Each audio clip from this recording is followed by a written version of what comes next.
পুরো দেশকে একটা ধৈর্য রাখতে হয়। ঠিক। একটা অপারেশনটাকে সাকসেসফুল করার জন্যে অত নেগেটিভস, ক্রিটিসিজম এইগুলোকে ক্রিয়েট করে, কেন ভেতরের জিনিসটা তো কেউ জানছে না। বাইরে থেকে রাজনীতির জন্য যে সারেন্ডার করে দিল, এই হয়ে গেল। হ্যাঁ, ঠিক আছে। আর সেকেন্ড হচ্ছে এই যে ট্রাম্পকে বলা হচ্ছে কি ট্রাম্প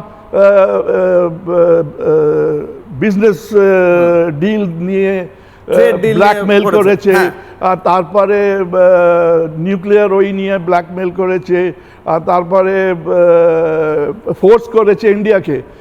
যখন এই টাইপের অপারেশন, যখন অপারেশনটা আমাদের কন্ট্রোলে আছে, টোটাল কন্ট্রোলে আছে, আর আমরা যখন সুপিরিয়রিটি গেইন করেছি, অ্যাচিভ করে, ধ্বংস করে, নষ্ট করে, ওদের পাকিস্তানকে টার্গেট করে করেছি, তখন কেউ যদি মধ্যস্থতা করতে আসেও কেন করবে, কেন সে জানে আমার লিমিট এত অবধি, আমি এইখান অবধি টানবো, তারপরে আমি পজ দেব, সেখানে কোনো মধ্যস্থতার জায়গাই নেই স্যার। জায়গাই নেই। ট্রাম্প নিজের ব্রাউনি পয়েন্ট পাওয়ার জন্য এই এক্স হ্যান্ডেলে পোস্টটা করেছে, এবং সেই ব্রাউনি পয়েন্ট বা সেই টোপটা এই দেশের ইন্ডিজোটের নেতারা নিয়েছে।